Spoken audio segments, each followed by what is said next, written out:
Sean ustedes bienvenidos a un programa más de esta semana desde el Club Unión, un club social con responsabilidad social. La verdad que cada vez que tratamos el tema de la seguridad pública en nuestro país, no estamos hablando de política, no estamos hablando de ninguna pose y menos de politiquería. Estamos hablando de eso que está directamente relacionado con cada uno de nosotros, con la capacidad de resguardar a nuestros hijos, a nuestra esposa, esposos, a nuestros padres, y es por eso que siempre es importante y trascendental abrir el espacio para discutir, para profundizar en un tema tan trascendental como es la seguridad pública. Recuerdo que hace más de año y resto que conversaba con quien en aquel entonces había sido nombrado ministro de Seguridad Pública, don Gustavo Mata, y bueno, quedamos en ese momento con la idea de vernos tiempo después para analizar todos los esfuerzos y todas las cosas que se han hecho. Así que yo hoy le quiero dar la más cordial bienvenida al señor ministro de Seguridad, don Gustavo Mata, agradecerle por regalarnos unos minutos y que los costarricenses conozcamos qué se está haciendo en ese tema. Me va a acompañar mi colega periodista, don Tomás Zamora. Tomás, ya tenemos muchas historias con ministros de seguridad. Siempre tratamos de ayudar, de aportar más que de restar, porque creo que el país ocupa un avance. Si me lo permites, Tomás, voy a dedicar este primer segmento para escuchar al señor ministro y que él profundice sobre lo que ha acontecido y lo que ha vivido usted. Tiene una carrera inmensa en el tema de la seguridad de este país, pero ahí con las riendas ya tiene más de un año. Así que, señor ministro, cuéntenos, háganos una pequeña rendición de cuentas de lo que usted se ha topado, lo que ha visto y la coyuntura que está viviendo. Bueno, muchas gracias. Primero que todo, agradecerle la oportunidad que me dan de rendir cuentas al país. Yo creo que como empleados públicos debemos de ser transparentes en nuestra función y el rendir cuentas pues favorece tanto al bienestar institucional como también al servicio público que se presta. Vos dijiste un tema interesantísimo. La seguridad ciudadana no es un tema que le corresponde al ministro, que le corresponde al Ministerio de Seguridad Pública, que le corresponde a fulanito y tal. Es un tema que nos debe de interesar a todos. La seguridad es un componente que debe verse integral y también sumamente importante. En temas de seguridad no podemos andar con política, eso es importantísimo apartarlo. Y partiendo de esas dos premisas, yo creo que podemos hablar de todo este trayecto de la administración del señor don Guillermo Solís, el señor presidente, que realmente les voy a ser muy claro en mi experiencia como servidor público y dedicado siempre a lo que ha sido el trabajo de la ley y el orden en función policial, nos ha tocado bailar con las más feas. Históricamente, lo que ha sucedido en 2 años en este país, nunca en la historia se había visto que haya un fenómeno parecido a los diferentes fenómenos criminales a los que nos hemos enfrentado en términos de 2 meses, de 2 años y 1 año. ¿Y por qué quiero hacer un recuento de esto? Porque recién tomando la cartera del Ministerio de Seguridad Pública ya veíamos venir un aumento en lo que eran los homicidios, producto del fenómeno del crimen organizado. Eso en Costa Rica hace 10, 15 años no era tema, no se mencionaba eso. Lo que era tema en Costa Rica hace 10, 15 años era el robo de vehículos, el asalto de banco, el secuestro, el delito común. Pero el ingrediente que llega a sumar más la preocupación de nosotros, ahora sentados acá en el Ministerio de Seguridad Pública, es el ingrediente del crimen organizado y de las agrupaciones que están dedicadas directamente a lo que es el trasiego de drogas, la problemática de trasiego de armas, el problema de trasiego de personas, el asunto de los migrantes. Bueno, toda esta dinámica que hemos visto en los últimos meses y años, pues nos ha tenido pues muy ocupados. Y con lo que respecta, bueno, al tema de los homicidios. Lo que se ha generado en Costa Rica, y lo hemos estado analizando muy detalladamente, es que lo normal hace 10, 15 años era que las agrupaciones criminales que se estaban dedicando al tráfico de drogas, lo normal era que subieran la cocaína, ya sean los colombianos o los suramericanos, hacia el norte, hacia llegar a los Estados Unidos o en su efecto hacia Europa. De hace unos 7 años para acá, vemos que se han desplazado los suramericanos y empiezan a salir los carteles mexicanos.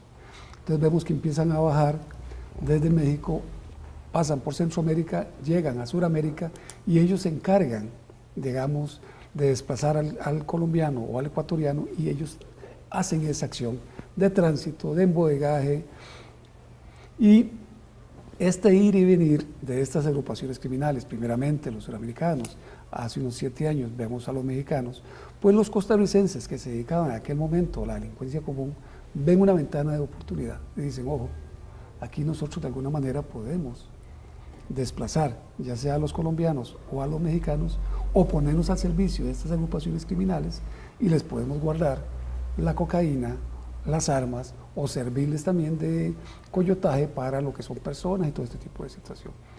Bueno, esto en Costa Rica lo que hace es despertar una actividad criminal que no era normal, por eso hablo de que en los últimos años estamos viendo un boom de fenómenos criminales los cuales no se veían. Entonces el costarricense que antes se dedicaba a asaltar, a robar bancos, a secuestrar, se dedica casi de lleno a ponerse al servicio de estas agrupaciones criminales y lo vemos de que ya entonces prestan sus locales, prestan sus vehículos, prestan sus fincas para almacenar droga, para trasladar la droga hacia el norte. Entonces, de alguna manera se ponen al servicio de los carteles, tanto mexicanos como colombianos, y empieza a darse en el país una dinámica de negocio ilícito, lógicamente, con el fin de prestar el servicio a estas organizaciones. Esto genera lo que genera siempre en el mercado, competencia. Al darse una competencia es lo que estamos viendo, que quieren acaparar el mercado, bueno, yo quiero ser el más fuerte, yo quiero ser el que maneja más droga, yo quiero ser el que transporta más droga, yo quiero ser el que almacena más droga, y esto pues lo que llega a repercutir es en los incidentes que hemos estado viendo desde hace año y medio, 2 años, que se empiezan a matar entre ellos porque se roba la droga, porque están compitiendo por la lucha del mercado interno de droga, porque otra dinámica que hemos estado viendo que no se daba mucho antes, que lo normal cuando usted hacía un trasiego de droga o embodegada de droga, era que se le pagara. Incluso en los allanamientos que hacíamos hace 15 años, 20 años, veíamos las cantidades de dólares en los decomisos y se decomisaba $3,000 que eran decomisos importantes. Y eso, pues, eso era producto del pago que se les daba por el trasiego o por el almacenaje. Ahora ya no.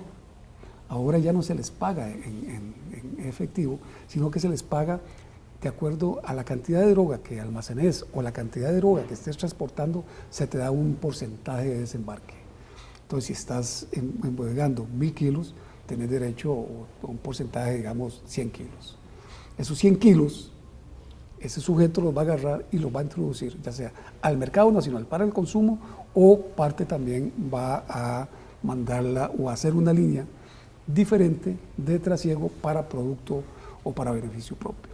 Entonces es ahí cuando empiezan a nacer carteles o organizaciones criminales, no digamos carteles, organizaciones criminales costarricenses dedicadas ya de pleno al tráfico, trasiego, transporte de cocaína.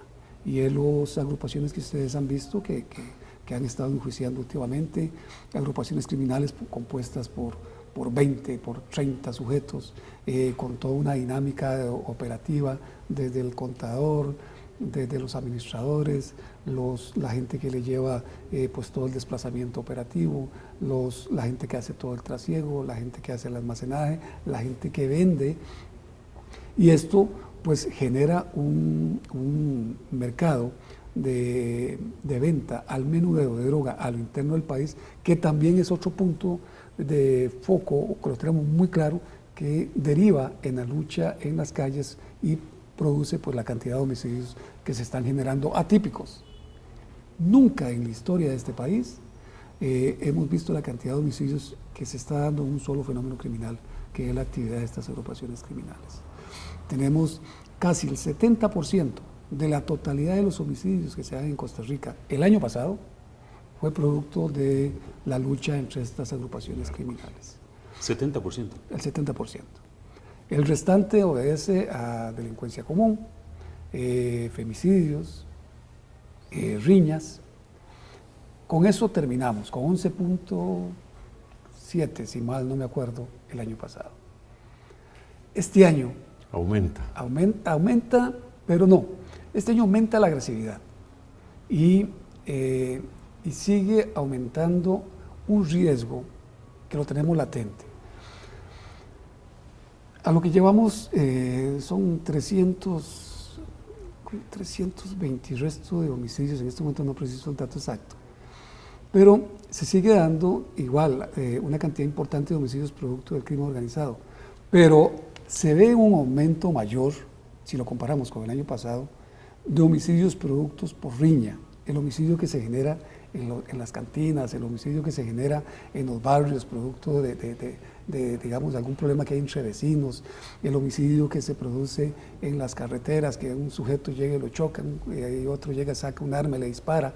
Ese es el tipo de homicidio que está creciendo producto de la violencia en nuestras calles. Pero también hay otro tema importante de tocar con respecto a los homicidios. Están matando más a las mujeres y a los niños en este año en el país. Tenemos casos, acuérdense en el de Santa Cruz, ahí en una sola escena habían cinco muertos, de ellos creo que eran 3 niños. Tenemos otra escena parecida. Y 3 menores, 2 adultos. Exacto. Y así en otras escenas que hemos estado revisando, tenemos aproximadamente, andan como 14 o 15 niños fallecidos, niños y niñas de 1 año a 11 años, donde el que los mata es el padre o padrastro o algún familiar cercano a ellos. Tenemos una cantidad importante de femicidios también, producto de la violencia intrafamiliar, y eso totalmente atípico también a lo que se estaba dando el año pasado. O sea, ahora, tras de que, como se dice vulgarmente, habíamos mucho, también la güera. Entonces, en ese sentido, yo creo que el tema de homicidios es un tema que ya hemos llevado muy, muy de la línea. Señor ministro, hemos dedicado estos minutos, bueno, creo que lo explicó con una absoluta claridad, y yo voy a ir a un corte comercial, no sin antes decir que desde mi óptica, Tomás, que ha cubierto por montones de años el tema de la seguridad en Costa Rica, ahorita vamos a profundizar en el siguiente segmento, pero claramente lo que estamos viendo es una transformación de la sociedad costarricense, y que algo hay que hacer porque nos enfrentamos a un monstruo con diferentes patas y diferentes manos de las que antes teníamos en una sociedad mucho más tranquila, mucho más llana, y hoy con eso que decía el señor ministro, que prácticamente los carteles comienzan ya a tomar Centroamérica, a entrar y a jugar en ese proceso, y eso se torna muy peligroso. Además, una sociedad más estresada, más violenta. En fin, vamos a analizar qué se está haciendo desde la óptica del Ministerio de Seguridad Pública. A nuestro regreso ya vamos a poder interpelar un poquitito más al señor ministro, que claramente nos ha mostrado el panorama que hoy vivimos. Vamos a un corte comercial y venimos con más.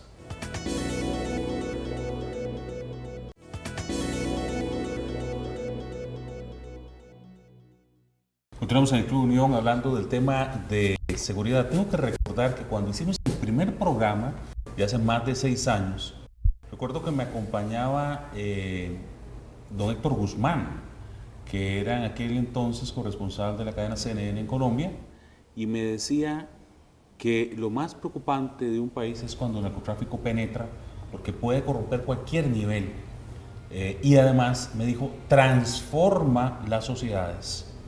6 años después de escuchar ahora al señor ministro haciendo esa introducción, me pregunto si ya se cumplió, si ya estamos en una metamorfosis de sociedad, y quién más. Pues aquí tengo 2 señores que han estado en la seguridad toda la vida, don Tomás como periodista y el señor ministro como miembro de ella. Tomás, ¿sientes que lo que plantea el señor ministro en este primer segmento en realidad ya es una absoluta realidad?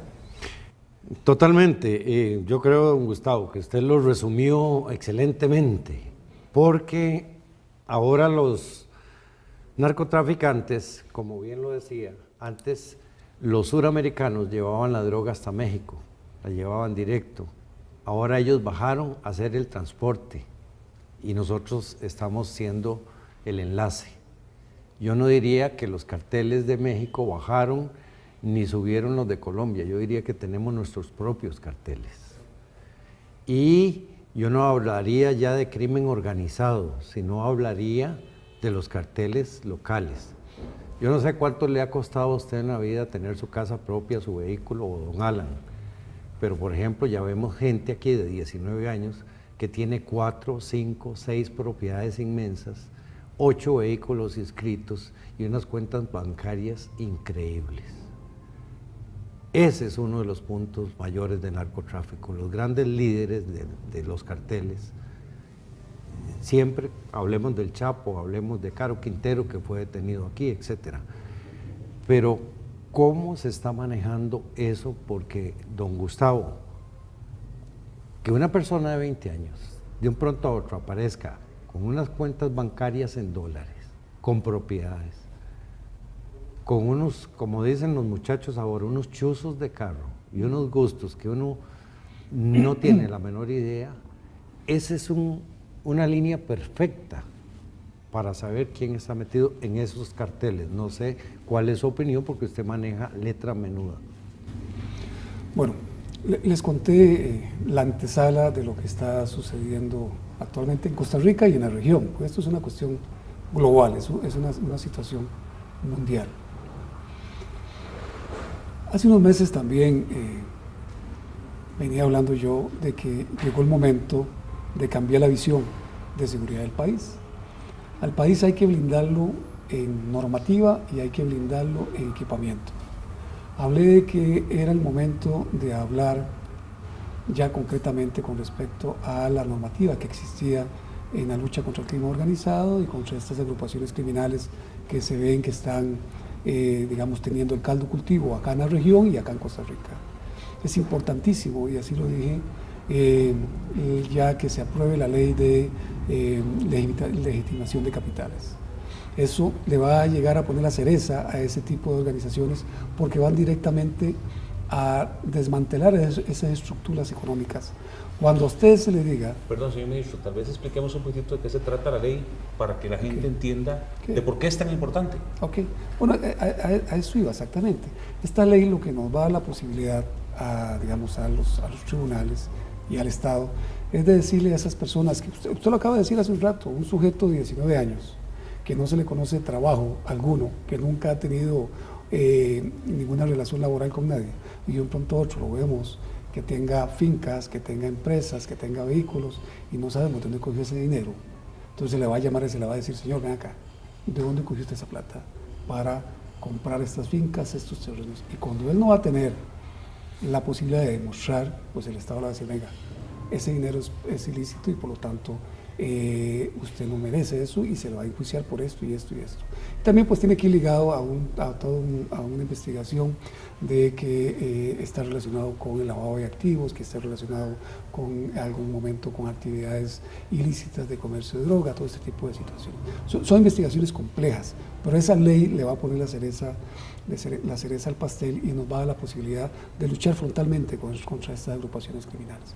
Por eso hablé en aquel momento, hace unos 8 meses, en octubre del año pasado, del tema, y aún más había que sumarle también instancias que no están conformadas en el país, hay que formarlas. Hablé que en lo que respecta a la policía represiva había llegado la hora de cambiar también la manera de investigar. Y hablo, perdón, porque conozco el tema. Ya no podemos investigar crimen organizado bajo una modalidad de delincuencia común. Debemos de salirnos de ese enmarque, de ese modelo y crear un gran departamento de crimen organizado a nivel de la estructura de policía represiva. En este caso en concreto, el OIJ debe tener un gran departamento que se dedique a la investigación de todo este componente criminal que le he estado hablando ya hace unos Sí, ministro, minutos. es tan difícil que lo entiendan cuando los datos son reales y estamos viendo que ya el nivel del crimen en este país se elevó. O sea, no es un secreto para nadie. Sí. Pareciera que no tiene que ser nadie muy listo para entender eso. Yo creo que aquí el problema se reduce desgraciadamente a aspectos económicos, porque esto va aparejado pues también a crear plazas, a crear estructura, y eso pues lleva un costo, y cuando lleva costos pues ahí es donde la gente pues se para un poco y dice, bueno, pues me va a afectar mi presupuesto, tras de que no tengo pues voy a tener que crear crear un gran departamento para investigar este fenómeno criminal. Pero yo le sumo más incluso, y aprovecho para felicitar a la señora Presidenta de la Corte por cuanto ella impulsó, y existe un proyecto de ley también de una jurisdicción especial de jueces que va a analizar este fenómeno criminal. O sea, acuérdense, tenemos jueces, tenemos fiscales, pero también necesitamos policías que trabajen todos bajo esa misma armonía. Sí, es una cadena. Es una cadena. Cuando tengamos todo ese componente, ahora sí es cierto, vamos a tener una especializados para investigar esto y vamos a poder golpear concretamente. Tenemos la estructura y tenemos la ley. Teniendo la ley, les cuento que va a ser otro cantar. Pero entre más días pasen y estén esos proyectos, como proyectos y no como ley, el país es el que pierde. Porque ¿hace cuánto estoy hablando de este tema? Ya más de un año. Y aún están los proyectos ahí en la Asamblea y no han salido. Disculpe, don Gustavo. Es que para algunas personas crimen organizado es como no entendible o entendible parcialmente. ¿Cómo lo visualiza usted? Porque el lavado de dinero o los capitales mal habidos, etcétera, por tráfico de personas, como lo vemos con los africanos o estos ciudadanos indocumentados, porque esta situación de drogas, de niños, etcétera, porque aquí también se ha decomisado gente que ha vendido niños de Guatemala y se ha recuperado a niños que han sido vendidos y traídos de Guatemala. O sea, que nos defina para que la ciudadanía entienda también qué es crimen organizado, que no es solo una parte, que si no va más allá y que nosotros ya estamos en eso, no es que vamos a caer, es que ya estamos. ¿O me equivoco? Sí, no, está claro. El problema es que nosotros tenemos una concepción, al hablar de nosotros es el costarricense, de delincuencia, que es lo que se genera acá en el país. Al hablar de crimen organizado, lo ven como únicamente producto, lo que genera el producto de los homicidios. El crimen organizado es toda una estructura, es toda una empresa, es toda una organización que no tiene fronteras, que no tiene que pagar impuestos, que no tiene por qué pensar en ver a quién contrata, sino que al contrario, tiene al servicio una cantidad de gente enorme para que los ayude de país en país. Entonces tienen todas las facilidades, tienen un poderío económico que incluso supera muchas veces los mismos presupuestos internos de los países. Entonces, cuando usted ve todo este componente y usted se pone a pensar, bueno, ¿cómo hacemos para frentear este crimen organizado? Es exactamente esa la tarea que nos encontramos en este momento. Y ha sido una lucha. ¿Qué ocupa, señor ministro? Ok. Dígame qué ocupa. Primero, cambiar la visión del país. Estamos muy claros lo que está sucediendo en el país, el por qué se está generando. Tenemos equipamiento, queremos equipamiento para nuestros cuerpos policiales, queremos carros, motos, pero queremos más. Necesitamos más. La visión del país actualmente hay que cambiarla en seguridad. Antes pensábamos solo en comprar uniformes y comprar carros, motos, estructuras para nuestros cuerpos policiales. Ahora ya tenemos que cambiar esa visión. Tenemos que pensar en comprar helicópteros, comprar aviones, embarcaciones de un calaje importante que nos dé la posibilidad o la autonomía de ir hasta Isla del Coco o más allá, que es lo que tenemos que cubrir. Tener radares para poder proteger nuestro espacio aéreo. ¿Y por qué les hablo de todo este componente? Porque cuando he hablado con mis colegas ministros de la región, les he dicho, señores, aquí el éxito de nuestra región es quebrar ese puente. Es que somos un puente natural del crimen organizado bajo la estructura que usted quiera. Narcotráfico, tráfico de armas, tráfico de personas. Somos un puente. Entonces debemos de quebrar ese puente. Debemos de poner obstáculos en ese puente. Y la única manera de hacerlo no es país por país. Debemos de hacerlo unidos. Debemos de trabajar en bloque. me he encargado, a solicitud del señor presidente, ya más de un año llevo, de hacer alianzas estratégicas con Colombia y Panamá. Y estamos sumando a otros países y voy a visitar otros países para ver si se unen con nosotros en la operación. Es que es una operación conjunta. En este momento tenemos un trabajo que se llevó a cabo ayer, que nos hablábamos minuto a minuto con Colombia y con los Estados Unidos y la operación desarrollándose en el mar. ¿Cómo logramos interactuar eso? ¿Cómo logramos llegar a eso? Pues fue gracias a ese acercamiento que hemos estado maximizando en este año para poder hacer esas operaciones. Producto de esa comunicación exitosa, inmediata, eficiente, eficaz, se logra decomisar una embarcación que está generando ya en estos momentos más de 2 toneladas de cocaína decomisadas y 4 personas. Pero detrás de eso pues hay todo un aparato también de investigación que está estructurando la organización criminal que les estoy hablando. Eso es solo un punto de lo que les estoy mencionando. Al hablar del cambio de visión, hay que hacerlo, porque ustedes han visto lo que hemos encontrado en el Pacífico Central, Norte y Sur. Teníamos pistas de aterrizaje que no habían sido detectadas. Pistas de aterrizaje clandestinas que creíamos que eran sembradíos de elotes. Cuando ya las vemos desde el aire y vemos que hay trazas que apuntan hacia esas pistas, es que están siendo utilizadas por el crimen organizado. Y vemos que se caen 2 o 3 avionetas y prenden fuego en nuestro territorio. Vemos de que hay enterrada una avioneta en una playa en Costa Rica, la enterraron para esconderla. Algo está sucediendo que nuestro territorio está siendo muy atractivo para ellos. ¿Sabe qué es? La falta de blindaje. No tenemos blindaje, no tenemos equipamiento. Por eso hablo de que llegó el momento de cambiar la visión de seguridad. Con este tema voy a ir al siguiente corte comercial. Se me vienen tantas preguntas que yo creo que no me va a alcanzar el programa para profundizar en todo lo que quiero hablar, pero voy a hacer un pequeño llamado a los costarricenses. Recientemente este país, dichosamente, se movió fuertísimo para tratar de resolver el tema de la violencia ante los animales. Y cada vez que vemos un animalito que lo patearon o algo en los periódicos, nos duele profundamente. Y el país se unió para tomar una decisión y aprobaron la legislación.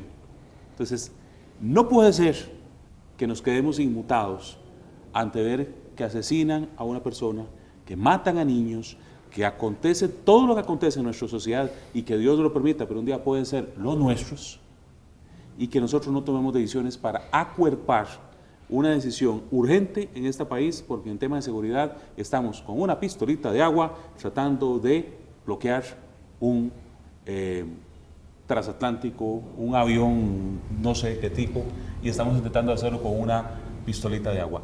Reflexionemos. Si pudimos hacer todo un movimiento para que se aprobara una legislación de esas, creo que es el momento de llegar a ayudar también a la fuerza pública. La seguridad es un asunto de todos. Vamos a ir al corte, ya venimos.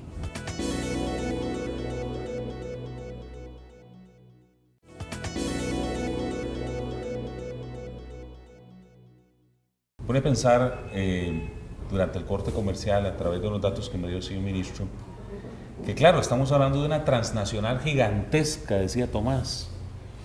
Y este dato yo lo tengo que dar, porque la verdad es que contra qué nos estamos enfrentando como país. O sea, según los datos que me da el señor ministro, 1 kilo de droga saliendo de Colombia vale $500. Correcto. Llegando a los Estados Unidos vale de 15 a 20 mil dólares. De 15 a 20 mil dólares. Entrando a Europa, señor ministro. Entrando a Barajas anda aproximadamente en 75 mil dólares. ¿Y si llega a Australia? 124 mil dólares, 1 kilo. 1 kilo. El kilo que costó $500 llegó a Australia y terminó costando 124 mil dólares. En ese camino, estos carajos tienen el potencial económico para hacer lo que les da la gana. Correcto. Y esto le pone el pelo a uno de punta. Se paga la plata al momento de la entrega, porque el resto va quedando de camino como pago en especie para que hagan su propio mercado, su propia distribución y sus propias ganancias.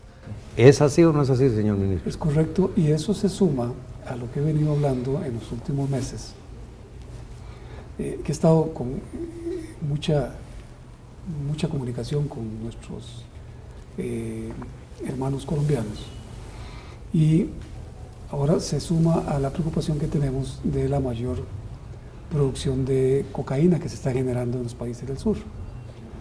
Cuando antes ellos sacaban solo una producción por año, una hectárea, una producción, ahora a esa misma hectárea le sacan 3 o 4 producciones.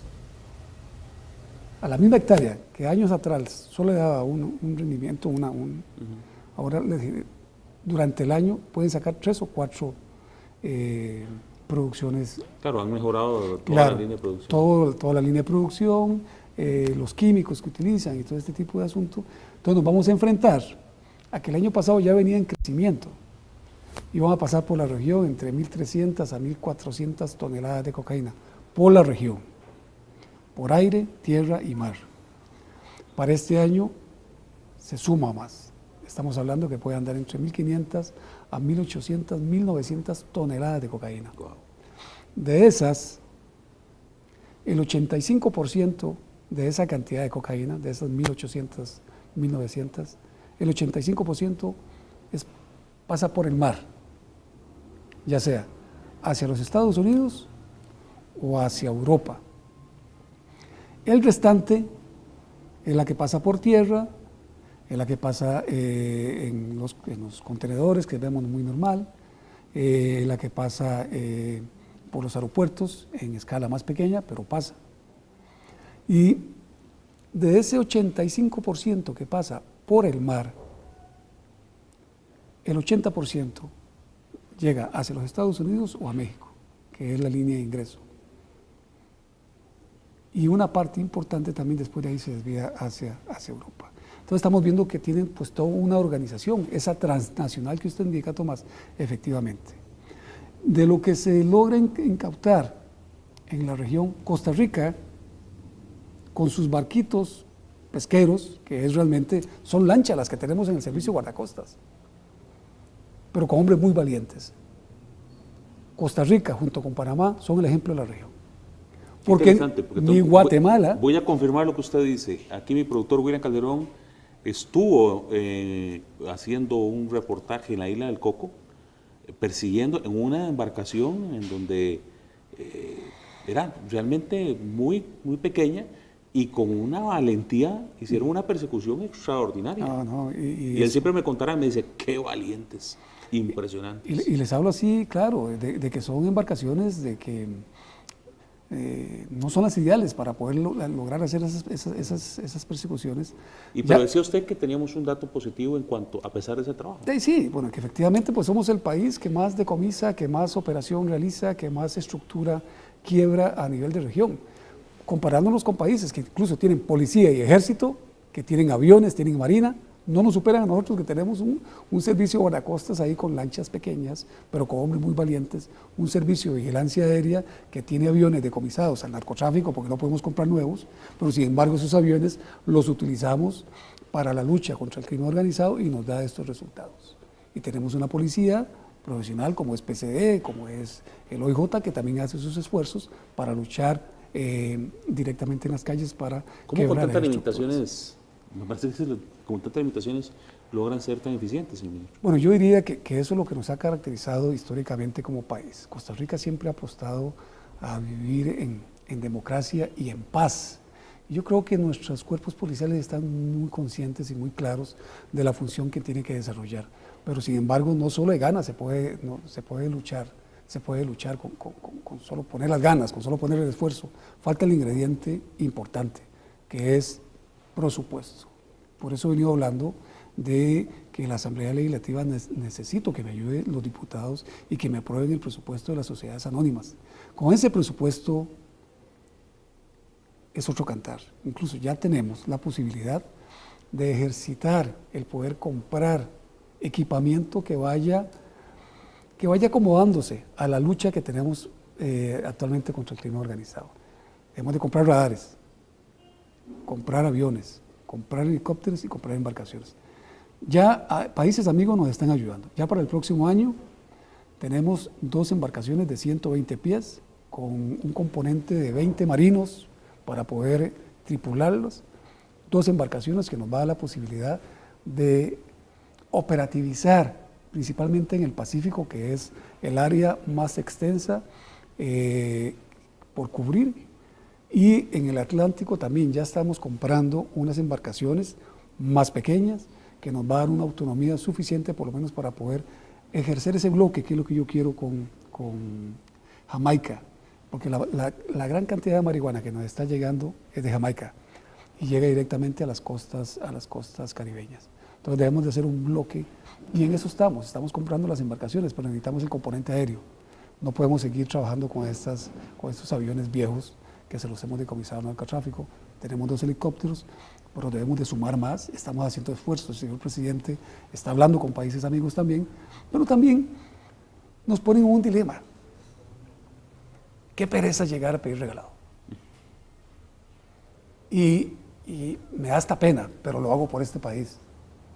Porque lo que estoy haciendo es pidiendo regalado. Yo voy a los países de visita, a los Estados Unidos, Colombia y otros, y lo que les llego es a ver si nos pueden ayudar. Bueno, pero se reduce en eso, en regalar. Hablando de Colombia, precisamente, don Gustavo, ahora que viene supuestamente la paz en Colombia, para nadie es desconocido que la guerrilla protegía, traficaba armas por drogas. Y algunas partes del gobierno y grupos como los militares colombianos, exmilitares del ELN, ¿qué perspectiva tienen ellos sobre esto? Porque yo creo muy difícil que la guerrilla vaya a dejar este negocio, con toda la sinceridad, pero usted tiene los contactos, usted ha hablado con ellos, los visita. ¿Qué podemos esperar de eso? Porque aquí vive mucha colonia colombiana, refugiados, prófugos, muy buenas personas, etcétera, etcétera, como también de otros países como son los nicaragüenses. Tomás, esa es una gran pregunta. Y esa pregunta pues yo constantemente se las hago a nuestros colegas colombianos. Ellos aún no tienen claro la dinámica de qué va a pasar con el proceso de paz. Existe mucha gente que está metida aún en las montañas, gente que ha estado al servicio de estas actividades ilícitas desde hace muchos años, gente que tiene la estructura, que es parte de esta estructura criminal, y de la noche para la mañana no va a cambiar su actividad si los ha mantenido durante tantos años en esa línea. Y me preocupa aún más un tema que usted tocó. ¿Qué va a pasar con el armamento que tiene Colombia, que ha utilizado la guerrilla para la lucha en todos estos años? Yo me le adelanto, eso no se va a destruir. Bueno, existe todo un proceso de entrega que ellos ya lo tienen supuestamente pues bien claro. El problema es que sabemos de que no todas las armas se van a entregar. Y a mí lo que me preocupa es que así como bajó en algún momento esa cantidad de armas, estas agrupaciones criminales pues van a tender a subirlas. O sea, los alijos de cocaína van a venir acompañados con cargamentos de armas. Esa es la dinámica que yo entiendo y es la que... Y pareciera que es la natural. O sea, si ya no me resguardan, pues yo busco cómo resguardar. ¿Y qué va a pasar con esto, Tomás? Que es lo que estaba hablando aquí en Costa Rica, que me lleva a otro tema, que es las armas. Las armas ilícitas, las armas que están en manos de irresponsables.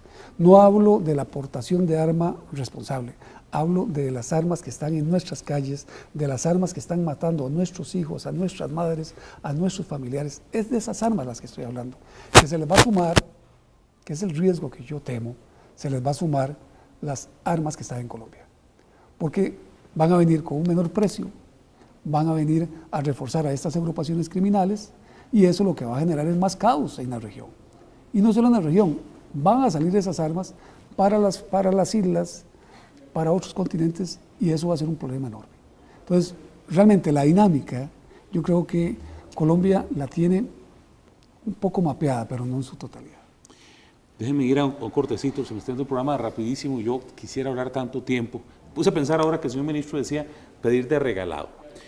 Nosotros como padres de familia, para cuidar a nuestros hijos, ponemos verjas. ¿Qué no hacemos, Tommy? De todo, ¿verdad? Hace poco que se me intentaron meter en la casa, Bueno, al final, yo le digo a la doña, hace mucho tiempo fue a hacer un reportaje en Alcatraz y decía, ahora sí quedó como Alcatraz esto, totalmente cerrado. Pero quienes nos cuidan tienen que ir a pedir regalado para tener por lo menos lo básico. Prácticamente a mendigar. O sea, no tiene lógica. Por amor a Dios, ahora cuando regreso quiero poner el punto sobre la I. ¿Cómo estamos? ¿Qué es lo que falta para ese proyecto? ¿O qué otras opciones hay? Hay que fortalecer el tema de seguridad en nuestro país. Ya no estamos jugando de bolinchas. Ya las noticias no eran como cuando yo era el mensajero del periódico La Nación y Tomás era periodista y uno leía, apuñalearon a alguien en la esquina. No, ahora decapitaron, le arrancaron la cabeza, el sector narcotráfico mató a tantos en otro lado. O sea, nuestra batalla es más complicada y hay que darle herramientas a estos señores.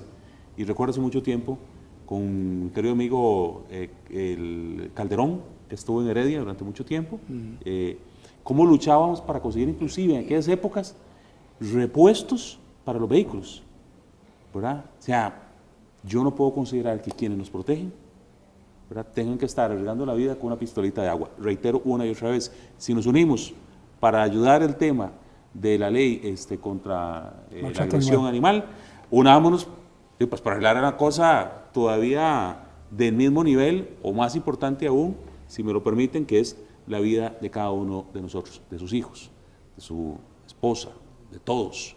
Hay que cuidarnos, tenemos que ayudar. Ya venimos con más.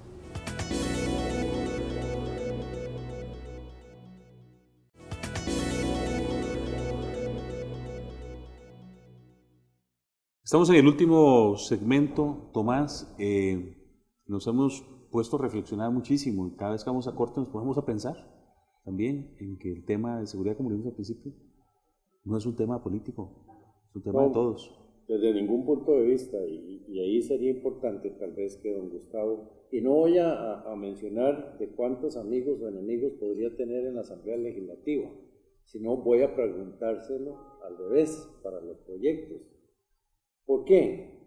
Porque esto se trata de Costa Rica, de nuestras familias, de nuestras costumbres, de nuestra idiosincrasia, de la libertad de ir a comerse un cono a la esquina tranquilamente y no tener que llevar guardaespaldas o que un carro blindado le traiga un cono a la casa a uno. ¿Cuánta gente realmente, don Gustavo, le estaría apoyándose ahí en la Asamblea Legislativa? Un día de estos hablé con un diputado y le externaba mi preocupación de que están pasando los días y no veo el resultado de la aprobación de la plata que requerimos para trabajar.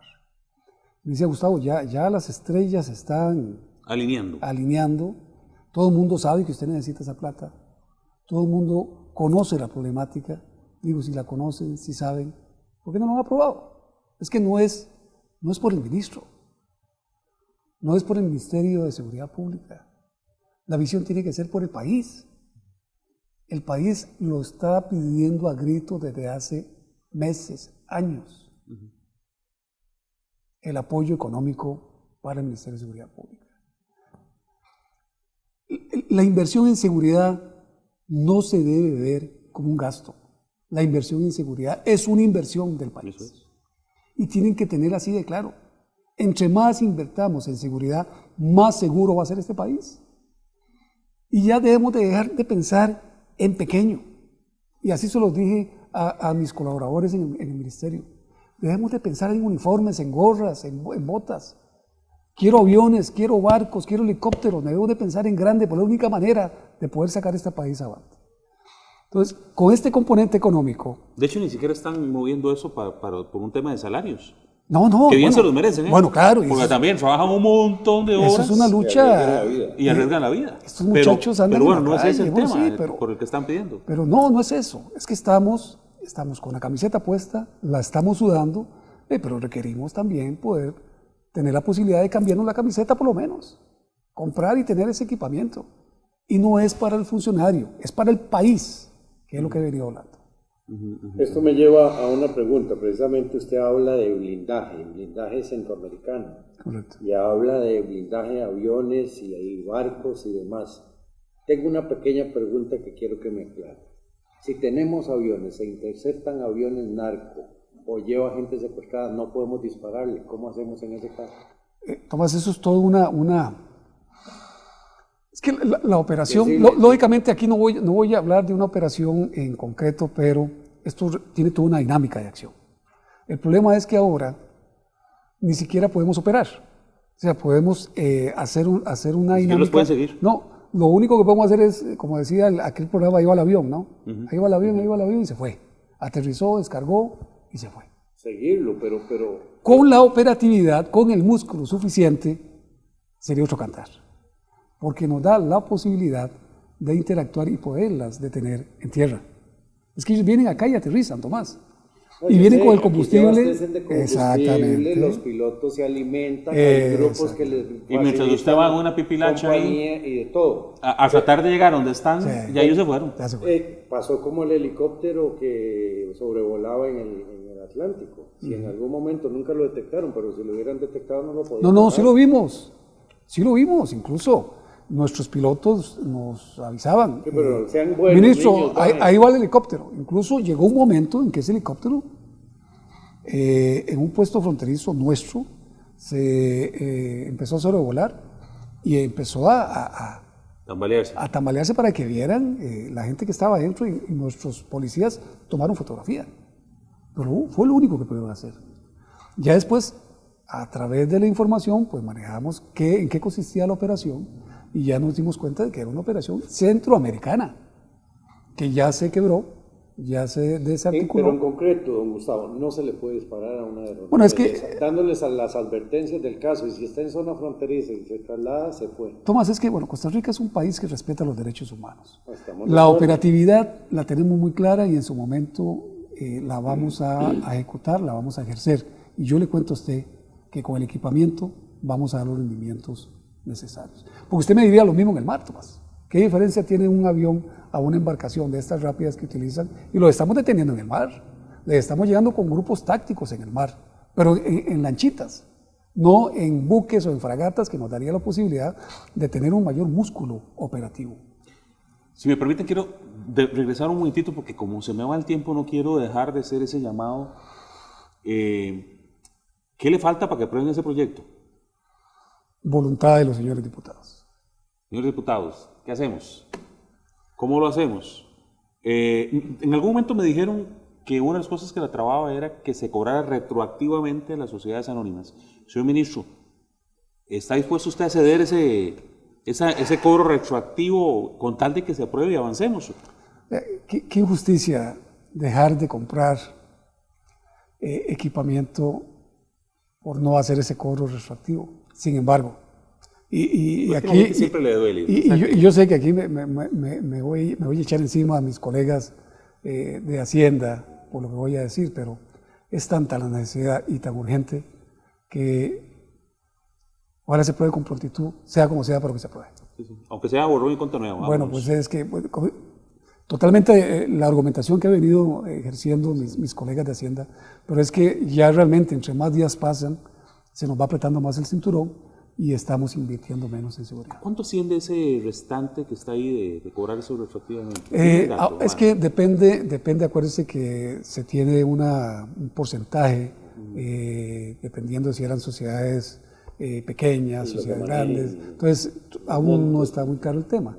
Pero en general el total que nos ingresaría eran en aquel momento 40.000 millones de colones que nos llevaría a trabajar en equipamiento en lo que es en todo el componente de fuerzas policiales del Ministerio de Seguridad Pública.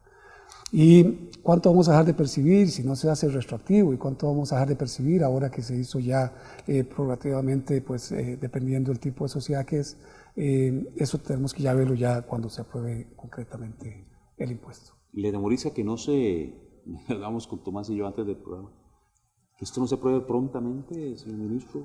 ¿Le atemoriza? Usted ha sido un hombre de 1000 batallas, decía Tomás, pero ¿le angustia que esto no lo tengan claro y no lo aprueben rápidamente?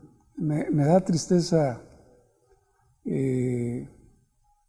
por el país, porque yo haré un esfuerzo y mis colaboradores también están dispuestos a hacer ese esfuerzo extraordinario. Pero si les cuento la realidad de si no se tiene ese porcentaje presupuestario, sumado al ordinario, el Ministerio de Seguridad Pública, para el próximo año no se compran carros, no se compran motos, no se construye, no se arregla infraestructura. Se va a tener una partida muy pequeña para comprar repuestos. Se va a reducir la compra de combustible.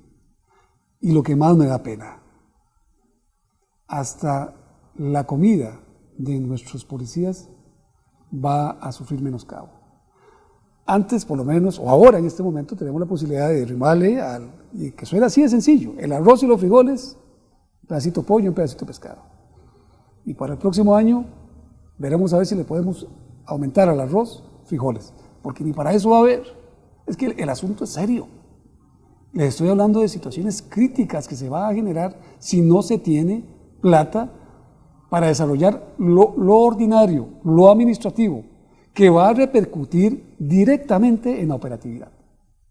Porque a no haber combustible, a no haber carros, no vamos a poder estar antes, durante o después de los eventos. Ni siquiera en la operatividad. Es más grave, Tomás.